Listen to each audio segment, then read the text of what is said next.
할렐루야. 우리 주님을 사랑하시면 아멘 하시겠습니다. 성령님을 인정하십니까? 환영하십니까? 모셔드리십니까? 오늘 성령께서 우리 가운데 함께 하시는 것을 믿습니다. 잠깐 기도하겠습니다. 성령님 또 인정하고 환영하고 모셔드립니다. 이 하나님의 성령께서 말할 수 없는 탄식으로 대신 하나님께 간과해 기도하며 하나님께서 하나님의 깊은 뜻을 감찰하시는 성령께서 오늘 말씀 타고 오셔서 예배 가운데 임재하여 주시옵시고 권능과 표적의 역사가 나타나게 도와주시옵시며 말씀을 듣고 세상에 나가서 하나님의 놀라운 역사를 간증하며 역사를 나타내는 축복의 통로들 되도록 이 시간도 불러주셔서 감사합니다. 강력한 성령의 권능과 권세가 우리를 사로잡게 하여 주시옵시고 새로운 성령과 함께 새로운 변화의 새로운 축복의 통로들로 이 시간 새롭게 무장시키는 귀한 시간 되도록 도와주옵소서. 헌신하고 충성한 우리 모든 손길 가운데 성령의 옷을 입혀 주시옵소서. 예수님 이름으로 간절히 기도드립니다. 아멘. 우리 뼈을 한번 축복하실까요? 성령으로 충만하십시다. 할렐루야. 오늘 성가대 찬양은 많이 들어보셨나요? 저 찬양은 흑인 교회에서 우리 흑인 성가대들이 찬양할 때 불렀던 그런 기억이 나는데 워낙 성가대가 조신하게 찬양을 하니까 우리 성도들도 조신하게 찬양을 하는데 사실은 저 찬양은 이 성가대원들이 막 이렇게 온 세상 것은 다 하나님의 것이라고 특히 흑인 같은 경우에 막 엉덩이가 이만한 그냥 소리는 화통살마 같으신 분이 막 찬양을 하고 박수를 치고 막 이렇게 이제 자유롭게 하나님을 경배하게 부르는 이제 그런 모습이 이제 상상이 되는데 우리 성가대는 워낙 가정이 반듯하며 뼈대 있는 집안에서 자라셔서 언젠가는 전 우리 성가대도 막 이렇게 하는 모습을 봤으면 좋겠고 그렇게 또 하나님을 찬양하면 우리 성도님들도 워낙 양반집 출신들이시지만 그래도 얌전하게 있는 것이 아니라 정말 자유롭고 편안하게 하나님 앞에 손도 올리고 박수 치면서 찬양하는 그런 모습으로 하나님께 영광 드리는 그런 모습도 있었으면 참 좋겠다 이런 생각이 듭니다. 그렇다고 우리가 드린 예배가 잘못됐다 그런 것은 아니고 각 나라마다 지역마다 문화와 행편 여러 가지 상황이 달라서 그런데 적어도 성령님께서 역사하신 우리 교회 성도들은 자유롭게 성령께 맡기고 그런 모습으로 자연스러운 모습으로 찬양 드릴 수 있죠. 언젠가는 또 그런 모습으로 하나님 영광 돌렸으면 좋겠는데요. 자, 오늘 하나님께서 주시는 말씀을 함께 나누기를 원합니다. 함께 따라 하실까요? 기도와 성령 이런 제목으로 말씀 은혜를 나누기 원합니다. 우리 자녀는 기도하신 것처럼 한 해가 점점 여물어 가고 새해가 다가오고 있습니다.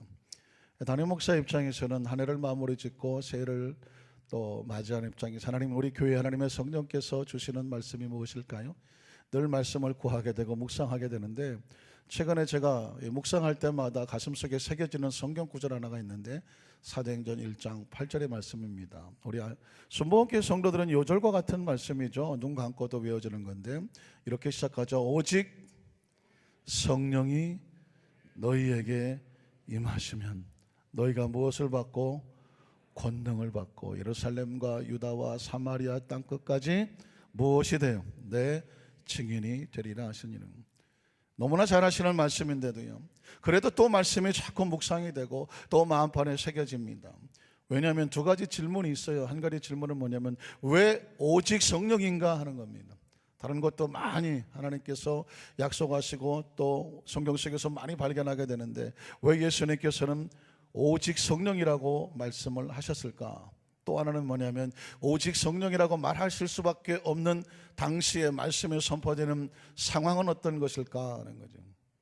여러분 눈치채셨겠지만 이 상황은 절박합니다. 여러분 오직이라는 표현을 쓸 때는 굉장히 절실하고 절박하지 않겠습니까?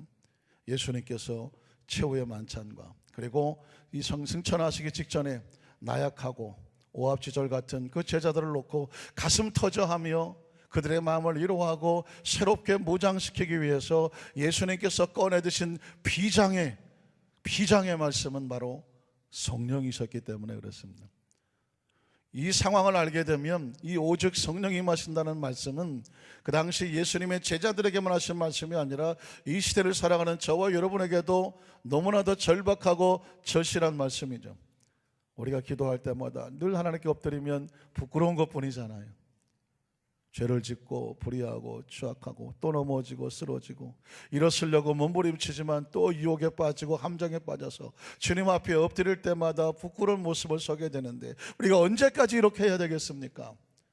예수님의 제자들도 나약했지만 그들을 향해서 성령이 임재하셔야 된다고 말씀하셨던 주님의 음성이 오늘 이 아침에도 우리 모두에게도 절실하게 필요하지 않을까요? 한번 따라 하실까요? 주여, 우리 교회에도 우리에게도 나에게도 성령으로 임재하여 주시옵소서. 성령으로 권능을 주시옵소서. 성령으로 주님의 증인되게 하시옵소서. 이런 절실한 마음으로 오늘 함께 말씀을 상고하기를 원합니다. 첫 번째로 예수님께서 최후의 만찬에서 그토록 강조하셨던 것은 바로 성령님이셨다는 사실을 우리는 알아야 됩니다. 여러분, 최후의 만찬 성화를 한번 보여드릴까요? 최후의 만찬, The Last Supper라고 하는 이 레오나르도 다빈치가 그려놓은 이 귀한 명화인데요, 여러분이 최후의 만찬을 보시면서 무엇이 떠오릅니까? 맛있겠다, 그죠? 떡도 있을 것이고, 떡은 없어요. 빵이죠. 우리가 떡이라고 말했지. 빵도 있을 것이고 생선도 있을 것이고, 잘 찾아보니까 포도주도 있을 텐데 어디가 다 먹어쳤나? 없네요. 여러 가지 음식이 차려져 있을 거란 말이죠. 최후의 만찬이니 얼마나 많은 것들을 준비해 놓고 그리고 음식을 나누겠습니다. 여러분 어떠십니까? 저 최후의 만찬을 보면서 무엇이 여러분의 초점이 가십니까? 사실은 저는 저희 집사람하고 보니까 어제가 결혼 29주 전이어서요. 29년을 살았더라고요. 네. 29주 전이었는데 그렇게 한 29년을 같이 사는데도 여전히 다른 게 하나 있는데 식성이 달라요. 왜 식성이 다른가 그랬더니 우리 집사람은 이 식사를 할 때 보면 굉장히 그 맛을 느끼고 즐겨하면서 그런 맛있는 음식을 진짜 맛있게 먹습니다. 그런데 저는 음식이 별로 이렇게 맛에 상관이 없어요. 먹고 배부르면 됩니다. 아무거나 먹어도 일단 배만 부르면 끝이에요. 그리고 배가 부르면 숟가락 딱 놔버리는 그런 스타일인데 제가 어저께 모처럼 고민을 했습니다. 왜 그럴까? 우리 사람은 맛있는 음식 또 그 맛을 느끼면서 맛있다라고 얘기를 하는데 뭐 저도 맛을 압니다. 그러나 맛있는 것에 별로 관심이 없고 먹고 배부르면 끝이에요. 왜 그랬을까 생각해 보니까 우리 사람은 음식에 집중을 하는 것 같아요. 그 차려진 음식의 맛을 하나하나 느끼면서 집중해서 식사를 하니까 맛있다고 표현을 하는데 가만히 생각하니까 저는 목회를 하면서 식사를 하니까 음식에 집중을 잘 못했던 것 같습니다. 왜냐하면 음식을 먹으면서도 대화를 해야 되고 상담을 해야 되고 무슨 얘기를 하는지 그 의도를 알려고 귀담아 들어야 되고 또 음식을 먹으면서도 머릿속에는 다음 신방과 할지 설교할 말씀을 생각해야 되고 다음 신방과 집에 기도를 생각해야 되고 아마 이게 오랜 습관이 돼서 그런지 모르지만 지금도 음식에 집중이 잘 되지를 않아요. 가만히 생각해보니까 생각이 많으면 음식의 맛을 잘 못 느끼는 것 같아요. 여러분 혹시 저 같은 분이 계시면 생각을 단순하게 식사할 때는 음식만 집중해야 맛이 있습니다. 제가 왜 이 얘기를 드리냐면 예수님이 마지막 최후의 만찬에서 저 많은 것을 차려놓으시고 음식의 맛을 느끼셨을까? 라고 제가 한번 퀘스천을 해봤습니다. 예수님께서 그 음식의 맛을 아마 전혀 못 느끼셨을 것 같아요. 왜냐하면 제자들과 마지막 만찬이에요. 그리고 예수님은 겟세마네 동산에 올라가서 정말 피눈물이 되도록 기도하셔야 됐고 그리고 그 십자가의 고난 그 골고다 언덕으로 올라가셔야 됐고 그리고 그 생명을 쏟아서 그 무덤에 들어가셔야 될 그 대속의 십자가의 그 놀라운 사건을 앞에 두고 있기 때문에 그 자리에서 맛있게 음식을 먹을 수 있는 상황은 아니었던 것 같습니다.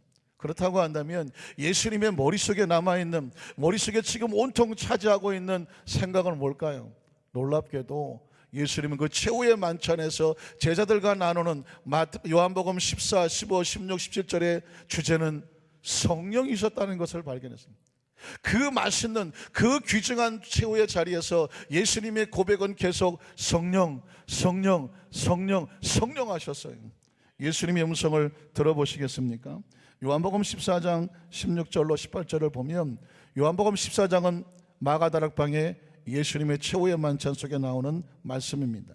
내가 아버지께 구하겠으니 그가 또 다른 보혜사를 너희에게 주사 영원토록 너희와 함께 있게 하리니 그는 진리의 영이라 세상은 능히 그를 받지도 못하나니 이는 그를 보지도 못하고 알지도 못함이라. 그러나 너희는 그를 아나니 그는 너희와 함께 거하시며 또 너희 속에 계시겠습니다. 내가 너희를 고아와 같이 버려두지 아니하고 너희에게로 다시 올 것이다. 지금 예수님의 마음은 이제 이 식사를 마치고 떠나셔야 됩니다. 십자가를 향해서 올라가셔야 됩니다. 남아있을 제자들을 생각하니까 가슴 미어지지 않겠습니까? 그들의 마음속에 위로합니다. 그리고 용기를 줍니다. 격려합니다. 약속합니다. 비록 내가 떠난다고 할지라도 그 사망의 그 어마어마한 십자가의 고난을 너희가 직면하게 된다고 할지라도 너희가 두려워하지 말고 놀라지 말아야 될 이유는 성령님이 너희에게 오신다는 것입니다. 그러니까 지금 예수님께서는 그 예수님의 그 비어진 부분을 성령께서 채우신다고 말씀하고 있습니다. 여전히 예수님은 떠나지 아니하시고 성령과 함께 계신다는 성령을 말씀하고 있죠. 요한복음 14장 25절로 26절 역시 마가다락방 속에 예수님의 음성입니다. 내가 아직 너희와 함께 있어서 이 말을 너희에게 하고 있거니와 보혜사 곧 아버지께서 내 이름으로 보내실 성령 그가 너희에게 모든 것을 가르치고 내가 너희에게 말한 모든 것을 생각나게 할 것이다.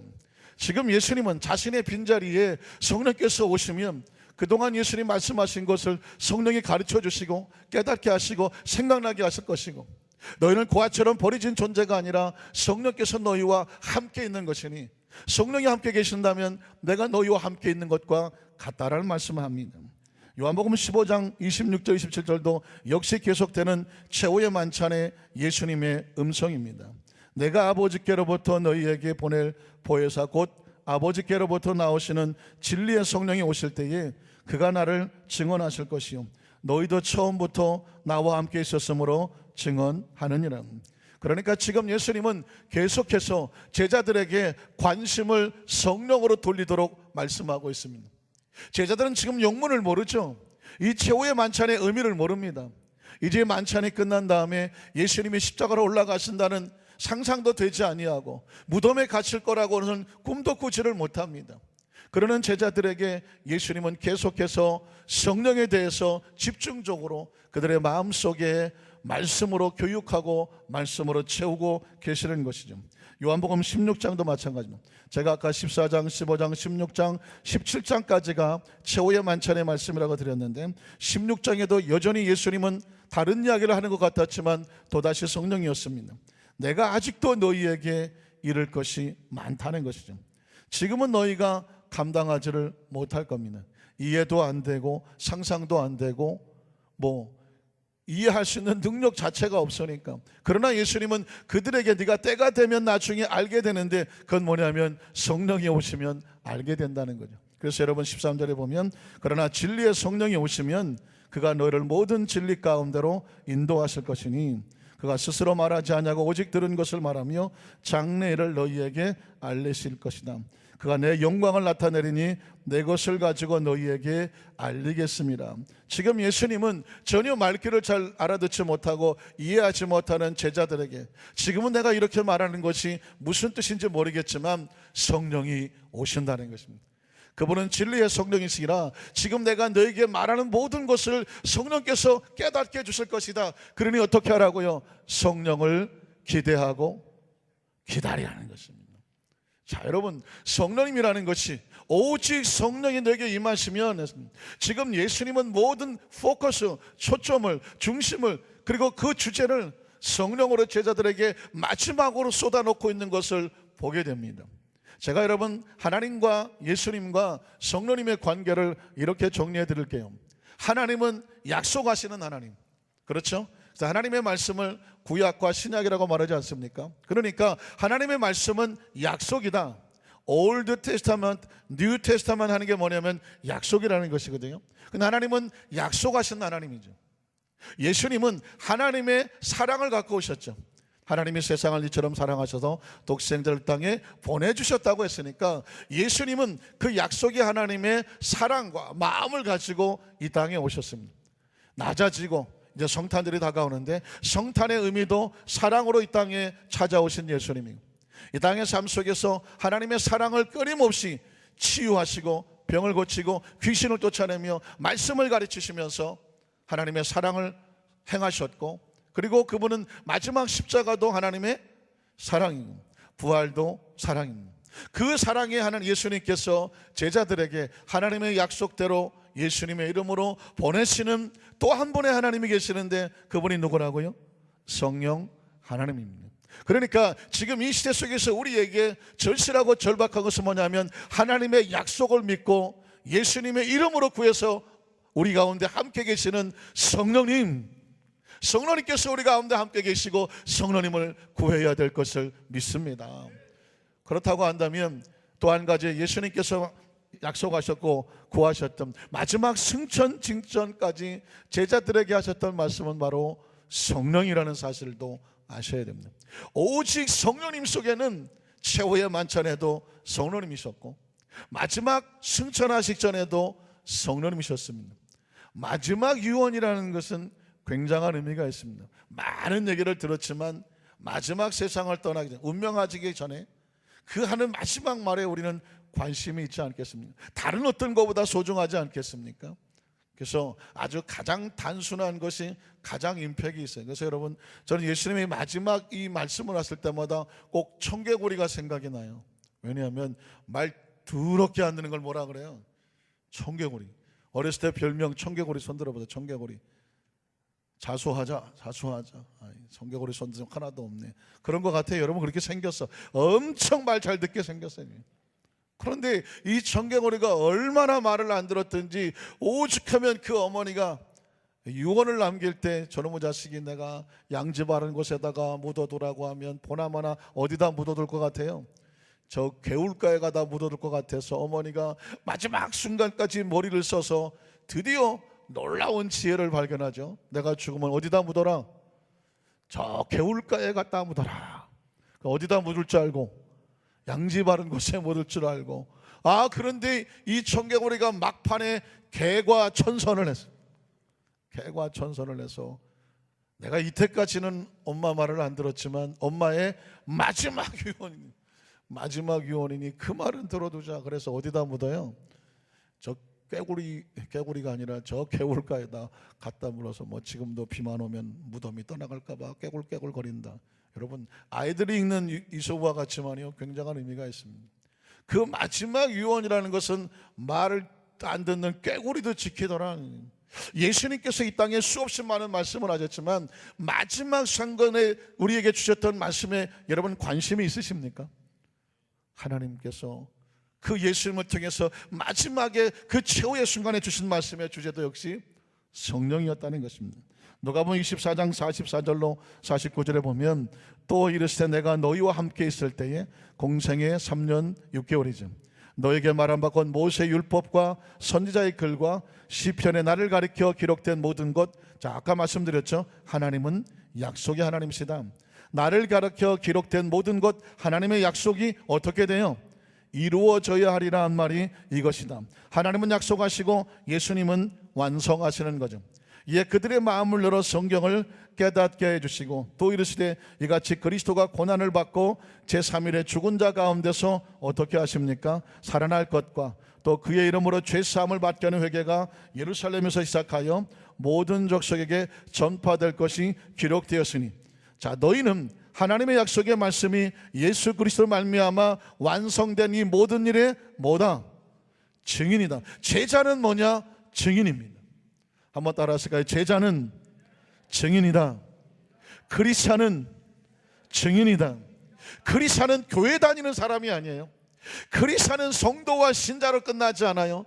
예수 그리스도가 하나님의 아들이요 하나님의 약속이 예수 그리스도로 말미암아 완성되었음을 뭐하는 사람이다? 증언하는 사람입니다. 믿으십니까? 옆에 분 한번 선포해 주세요. 당신은 예수님 안에서 증인입니다. 확실합니까? 확실합니까? 여러분 증언하는 사람이 증언을 잘못하면은요 감옥에 가는 수가 있습니다. 옛날에는 이 증언 잘못하면은 목숨을 잃었습니다. 내가 예수가 그리스도고 하나님의 약속의 말씀이 예수님 말미암아 완성되었음을 해서 내가 목숨을 겁니다. 이게 증인이에요. 자, 예수님께서 이 증인들에게 이렇게 말하는 것입니다. 볼지어다 내가 내 아버지께서 약속하신 것을 너희에게 보내리니 너희는 어디서부터? 위로부터 능력으로 옷 입혀질 때까지 이 성에 머물러서 뭐해라? 기다려라는. 예수님이 마지막으로 예수를 배반하고 부인하고 도망치고 나약하게 실패하고 무너졌던, 하나님의 나라 속에서 처참하게 무너졌던 그 제자들을 향하여 다시 무너지지 마라, 다시 부인하지 마라, 다시 배반하지 마라, 다시 절망하지 마라, 다시 뒤돌아서지 마라. 그것을 하게 하는 능력이 어디서부터 온다? 위로부터 온다. 그것이 옷 입혀지면 너희에게 권능의 역사가 나타난다. 그게 뭐예요? 성령입니다. 그러니까 누가복음이 24장이 마지막 절인데 그 마지막 장 마지막 절에 예수님이 승천하시면서 제자들에게 피를 토하듯이 마지막 유언하셨던 것이 뭐냐면 위로부터 내리시는 성령의 능력을 옷 입으라는 것입니다. 그게 바로 성령의 임재입니다. 사도행전 1장 1절로 5절은 똑같이 누가가 썼어요. 누가가 썼는데 누가가 사도행전 1장 이렇게 생각하시면 됩니다. 누가복음이 1부라고 생각하면 사도행전은 2부라고 생각하거든요. 그러니까 사실 누가복음과 사도행전은 연결되는 건데 그 안에 요한복음이 들어가는 바람에 뚝 떨어져 보입니다. 사실은 이 요한복음보다 누가복음하고 사도행전이 연결이 되면 그 다음 장면이 되는 것이거든요. 사도행전 1장을 볼까요? 1장 1절로 5절에 보면 데오빌로요, 내가 먼저 쓴 글이, 그 당시 로마의 총독인데요, 내가 먼저 쓴 글이 뭐예요? 누가복음이죠. 눈치를 채셨네요. 누가복음 누가 썼다고요? 누가가 썼죠. 얼마나 쉽습니까? 내가 먼저 쓴 글에는 무릇 예수께서 행하시며 가르치시기를 시작하신부터 그가 택하신 사도들에게 성령으로 명하시고 승천하신 날까지 누가복음 24장까지 이를 기록하셨습니다. 자, 이제 그가 고난받으신 후에 또한 그들에게 확실한 많은 증거로 친히 살아계심을 나타내사 예수님이 부활하시고 승천하시기까지 며칠 동안 계셨다? 저는 절대 어려운 질문을 하지 않습니다. 화면만 잘 보시면 답이 나오는데 기억하세요. 40일 동안 부활하신 후 제자들에게 보이셨으며 하나님 나라 일을 말씀하셨습니다. 사도와 함께 그들에게 분부하여 이르시되 뭐 하지 말라? 예루살렘을 떠나지 말라. 내게서 들은 바 아버지께 약속하신 걸 한마디로 말하면 성령을 뭐 해라? 기다려라. 기억하십시오. 예수님이 승천하시는 제자들에게 또다시 외치는 것이 하나님의 성전을 떠나지 말고 내게서 들은 바, 성령은 하나님께서 약속하신 것입니다. 뭐 해라? 기다리라고 말했습니다. 요한은 물로 침례를 베풀었습니다. 그러나 너희는 그리스도의 증인되기 원하는, 성령의 권능받기 원하는 너희는 몇 날이 못해요? 무엇으로 침례를 받으리라? 성령으로 침례를 받으리라 하셨느니라. 사랑하는 성도 여러분, 예수님께서 마지막에 그 승천하시면서 하셨던 말씀은 성령이셨습니다. 여러분 그 다음 절을 볼까요? 사도행전 1장 8절로 11절에 보면, 그래서 여러분 이 상황 가운데 이 말씀이 나오는 것입니다. 오직 성령이 너희에게 임하시면 너희가 무엇을 받게 돼요? 권능을 받게 되고 예루살렘과 온 유대와 사마리아와 땅끝까지 이르러서 내 증인이 되리라 하시니라. 이 말씀을 아치시고 식사하러 가셨습니까? 그들이 보는데 올려져 가셨다고 말합니다. 타이밍이 중요합니다. 바로 승천하시기 직전에 그 제자들에게 권세와 능력으로 옷 입기를 원하셔서 말씀하신 것이 오직 성령이라고 말했습니다. 예수님께서 올려져 가시니 구름이 그를 가리어 보이지 않게 하더라.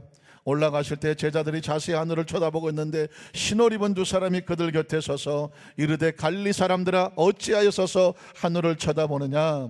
너희 가운데서 하늘로 올라가신 이 예수는 하늘로 가심을 본 그대로 오시리라 하였느니라. 그래서 초대교회 성도들은 마라나타라고 찬양을 했습니다. 한번 따라 하실까요? 마라나타. 아멘. 주 예수여 어서 오시옵소서. 예수님께서 가시기 직전에 성령으로 충만하라고 말씀하셨고, 예수님이 다시 오시겠다고 말씀하셨기 때문에 다시 오시는 주님을 맞기까지 우리가 주님의 약속의 말씀을 붙잡고 함께 옷 입어야 될 분은 바로 성령님이신 줄로 믿습니다. 그렇다면 마지막 세 번째로, 그 성령을 어떻게 옷 입을 수 있을까요? 초대교회 성도들, 초대교회 제자들, 초대교회 사도들을 보니까 그들은 주님의 명령대로 기도하는 가운데 임재하시는 성령님을 체험하게 하셨습니다. 여러분, 누가복음 24장 50절로 53절에 보면 예수님의 제자들이 그 말씀을 붙잡고 이제 돌아오면서 예수께서 그들을 데리고 베다니 앞까지 나가사 손을 들어 그들에게 축복하시더니, 축복하실 때 그들을 떠나 하늘로 올려주셨습니다. 승천하셨습니다. 이제 예수님은 더 이상 이 땅에 계시지 않아요. 그런데 그들이 그 승천하신 하나님 주님 앞에 경배하고, 예수님이 없는데, 예수님이 지금 눈에 없는데, 함께 하지 않는데 무슨 기쁨으로? 큰 기쁨으로 예루살렘으로 돌아옵니다. 왜 그랬을까요? 약속이 있기 때문에 그렇죠. 무엇을 주신다? 성령을 주신다. 그래서 그들은 늘 성전에서 하나님을 뭐 했습니까? 찬송합니다. 무엇을 기다리며? 성령을 기다립니다. 성령은 찬양 가운데 임하십니다. 믿으십니까? 한번 따라 하실까요? 성령님은 우리의 찬양 가운데 함께 하시고 임재하십니다. 여러분, 찬양이 얼마나 놀라운 능력인지 아십니까? 열왕기하 3장 15절에 보면 이 구약시대의 엘리사가 하나님 앞에 이렇게 하나님을 찬양하니까 성경에 이런 현상이 나타나는데, 이제 내게로 검은 고 탈 자를 불러오소서 아니라 검은 고 타는 자가 검은 고를 탈 때, 하나님을 찬양하며 경배할 때에 무슨 손이? 하나님의 손이, 구원의 손이 누구에게? 엘리사 위에 있었습니다. 엘리사는 엘리야로부터 갑절의 영감을 받은 사람이거든요. 영감이라고 하는 것은 성령의 능력을 말하는 것인데, 하나님을 찬양할 때에 하나님의 손이 엘리사 위에 있었습니다. 그러니까 엘리사가 하나님을 하기 위해서, 성령의 능력을 힘입기 위해서 무엇을 했습니까? 하나님을 찬양했습니다. 여러분, 오늘 우리 예배 가운데도 하나님을 찬양할 때 여러분, 성령께서 하나님의 손으로 임재하시고 치유하시는 것을 믿으시기를 주님의 이름으로 축원합니다. 얼마 전에 어떤 권사님과 또 제가 상담하고 기도하는 가운데 그분이 간증을 느끼게 됐습니다. 권사님이신데 이런 얘기를 하시더라고요. 하나님께서 예배 가운데 나를 치료해 주는데, 목사님 저는 찬양 가운데 치료를 받았습니다. 그래서요? 어떤 일이 있었습니까? 이 오른쪽 이 배로부터 또 가슴에 이르기까지 너무 심히 답답하고 마치 숨이 차는 것처럼 허걱거리는데 마치 죽을 것 같은 고통이 있더랍니다. 이건 어떻게 의사도 해볼 수도 없는 거고 늘 고통 속에 어려움을 당했는데, 철야배인가요? 하나님 앞에 찬양하며 기도하는데 그 찬양하는 가운데 왼손이 자기도 모르게 그 아픈 곳을 갖다 대더랍니다. 근데 느껴지는 것이 뭐냐면, 하나님이 지금 나를 치료하시는구나. 그 권사님 머릿속에 상한 느낌이 오더래요. 그래서 하나님을 찬양하는, 오른손으로 찬양하고 왼손을 앞으로 손을 얹고 하나님을 찬양하는데, 그리고 그 찬양과 예배가 끝난 다음에 그 죽을 것 같은 고통의 통증이 깨끗이 사라졌습니다. 하나님이 고치셨어. 하나님께 간증합니다. 하나님께 우리 감사의 박수, 하나님의 영광을 돌립니다. 하나님께서 지금도 하나님을 찬양하는 성도들 가운데에 하나님의 손이, 내 손이 옮겨진 것 같아. 본인의 손이 옮겨갔지만 하나님의 손이 나를 치료한다고 간증을 하시는 거죠.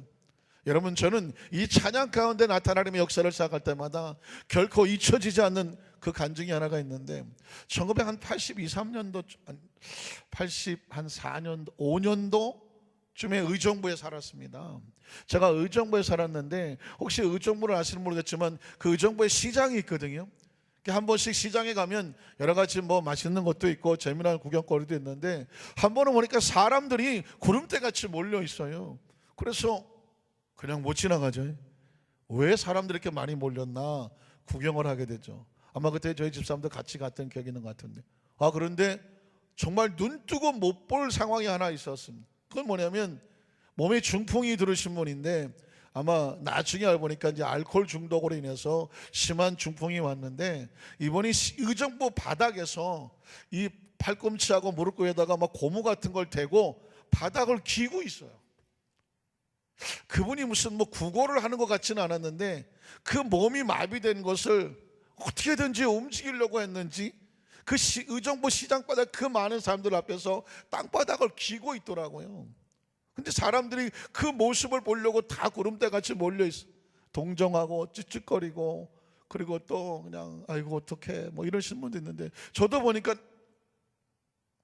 그때 당시 한 50, 뭐 60 됐을까요? 그 땅바닥을 기고 너무 불쌍해서 볼 수가 없는 거예요. 시장에 갈 때마다 그러고 계시더라고요. 아마 이분이 살기 위해서 몸부림을 쳤던 것 같아요. 근데 제가 1988년에 의정부 성전의 교육자로 발령을 받아서 거길 갔는데 깜짝 놀란 건 그분이 거기 와서 앉아 있더라고. 그 저는 알거든요. 근데 보니까 이분이 여전히 몸은 이게 굳어 있고 흔들려 있는데 제대로 잘 걷지는 못하는데 이제는 기지는 않아. 누군가 그분에게 복음을 전했어. 누군가 전도를 해서 의정부 성전에 성도로 출석을 하기가, 그런데 보니까 비틀거리면서 그 불편한 몸으로 예배에 참석을 하지. 그러니까 그때 대성전이 2층에 있었는데 남성교에서 고생을 많이 했죠. 안고 올라가셔야 돼. 그래서 그 예배 드리고 내려올 때 안고 내려오고 그렇게 했던 것 같은데, 어느 날 금요철에 예배예요.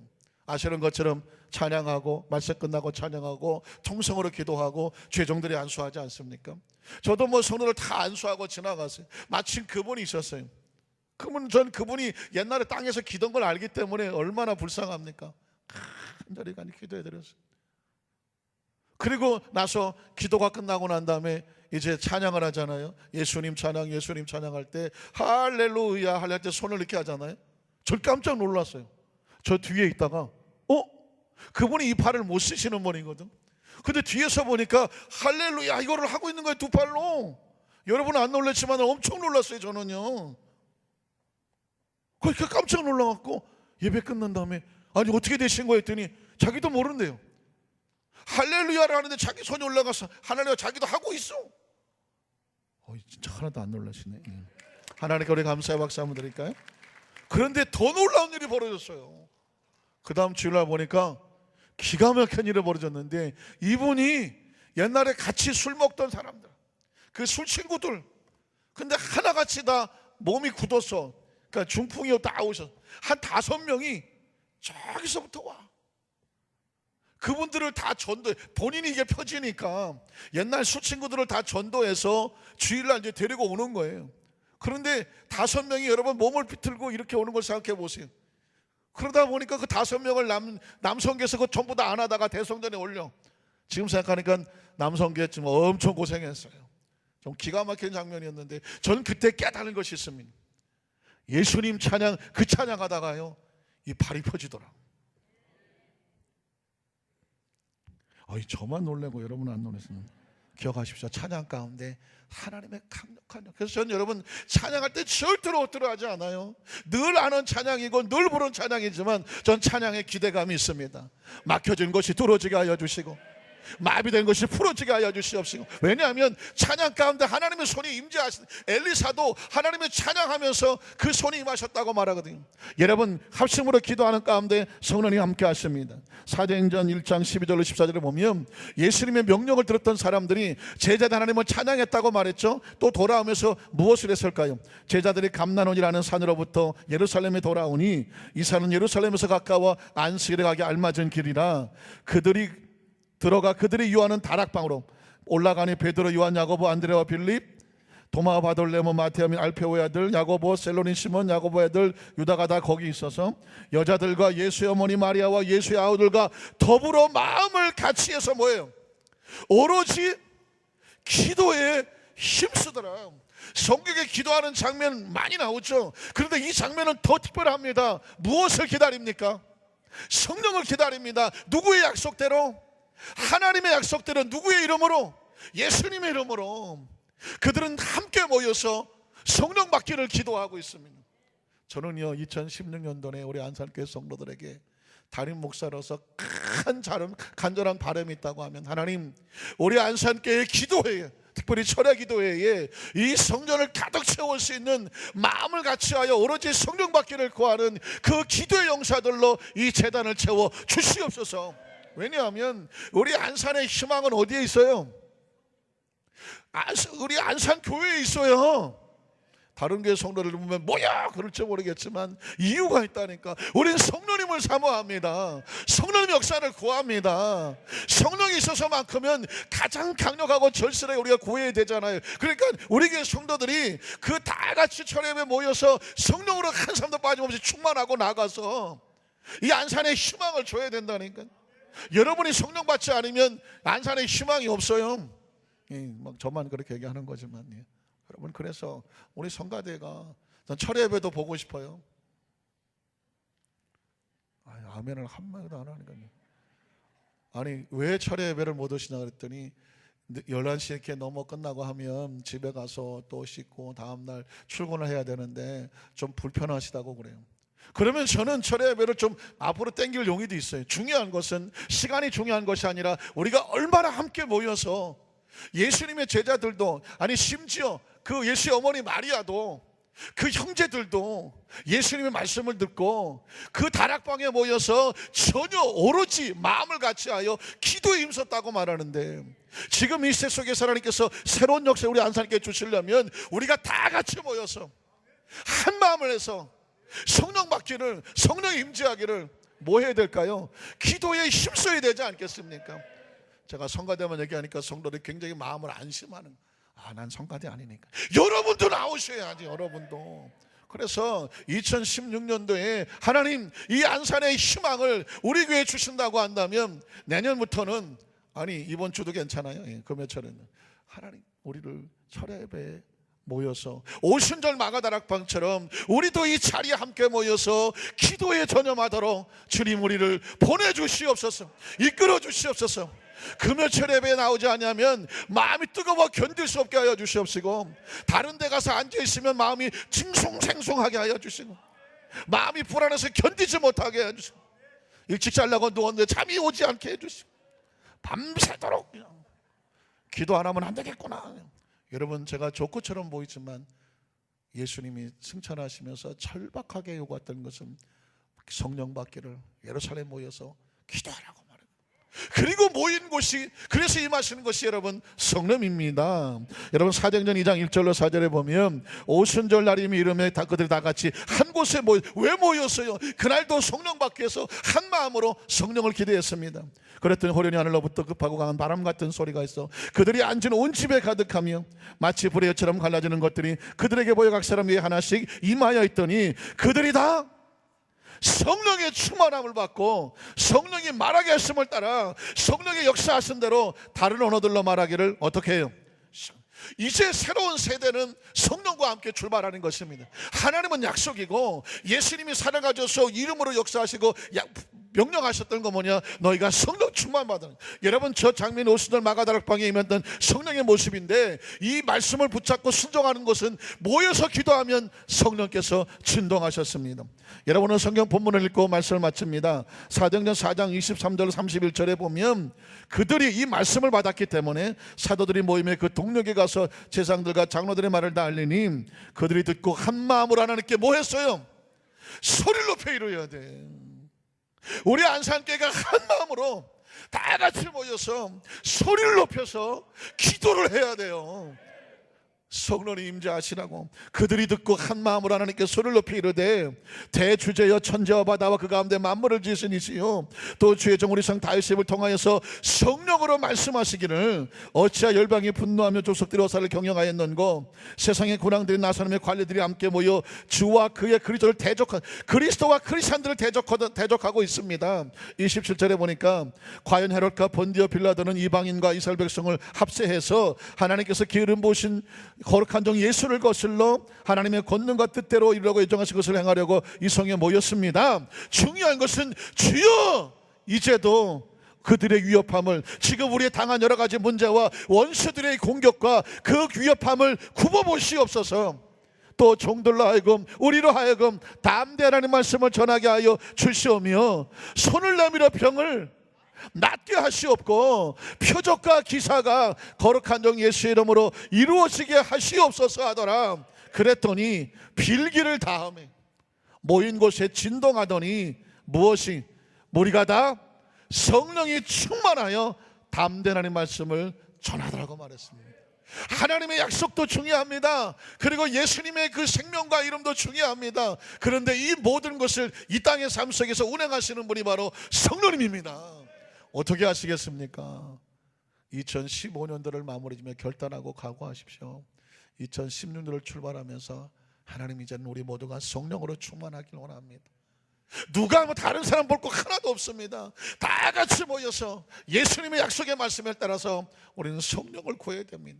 저희 교회는 성령 대망회를 따로 하지 않으려고 합니다. 왜 성령 대망회를 따로 해야 됩니까? 우리 교회는 날마다 성령 대망회예요. 주일 예배도 성령 대망회고, 수예배도 성령 대망회고, 금요철 예배도 성령 대망회입니다. 왜냐하면 여러분이 개인으로도 혼자 기도할 때 성령을 대망하십시오. 오늘 성령 인정합니다. 환영합니다. 모셔드립니다. 성령 내 안에 오시옵소서. 가정에도 성령 충만하고, 사업과 직장에도 충만하고, 구역과 지역 교구에도 성령 충만하고, 여의도 만상교실은 모든 성도들마다 성령이 충만하게 하셔서 신앙생활 내 머리로 하려니까 힘이 들어요. 마음으로 하려니까 힘들어요. 의지로 하려니까 힘들어요. 성령과 함께하면 능력과 권세가 나타나고, 필기를 다음에 모인 곳이 진동하고 성령이 충만했던 것처럼 우리 사랑하는 성교회 모든 성도들에게 우리가 모여 기도할 때마다 날마다 성령으로 충만하시기를 주님의 이름으로 축원합니다.